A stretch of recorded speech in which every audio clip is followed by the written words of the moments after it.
Wow! Egg pulao. యమ్మీగా తినేద్దామా?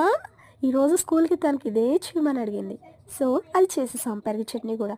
Okay. First అయితే నీళ్ళు బాగా వేడి నీళ్ళైనాక ఉప్పేసుకొని దాంట్లో బీన్స్ వేసుకోవాలి. ఈ లోపల గ్రేస్ క్యారెట్ గీరుతా ఉంది నాకు హెల్ప్ చేయడానికి స్కూల్‌కి టైం అయిపోతుందని.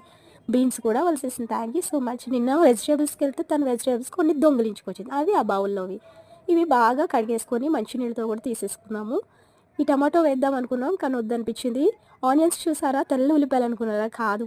ఇవి ఉల్లిపాయలు కొత్తగా వచ్చినాయంట. చిన్న చిన్న ఉల్లిపాయల్లాగా ఉన్నాయి. అది. కాకపోతే భలే ఉన్నాయిలే. ఈజీగా ఉంది ఒలుసుకోవడానికి.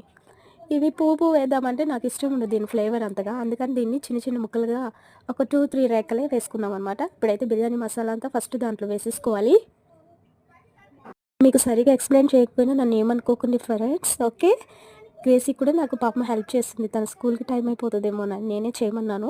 ఇప్పుడైతే మనం ఆనియన్స్ అన్నీ వేసుకున్నాం. తర్వాత ఫస్ట్ బఠానీ వేసుకోవాలి. బాగా వేగినాక పొటాటో ముక్కలు వేసుకోవాలి. అవి కూడా కొంచెం వేగినాక అల్లం వెల్లుల్లి పేస్ట్ వేసుకోవాలి.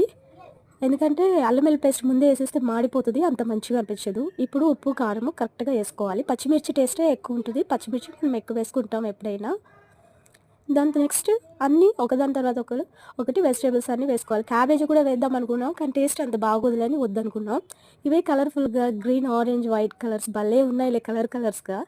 టేస్ట్ అయితే నిజంగా చాలా బాగుంది. ఇప్పుడైతే ఉప్పేసేసుకున్నాం. 3 గంటలు నానబెట్టిన బియ్యం అనమాట. బాస్మతి రైస్. ఎర్లీ మార్నింగ్ లేసి 5:00కి నానబెట్టాను. ఇప్పుడు 7:30 అయిపోయింది. కరెక్ట్‌గా 8:00కల్లా ఈ బిర్యానీలో ఏసాము రైసు. 3 గంటలయింది. అందుకని నీళ్ళు రెడీగా పెట్టుకున్నాం. చూసారా? యమ్మీగా ఉంది. Thank you so much. Please subscribe my dear friends.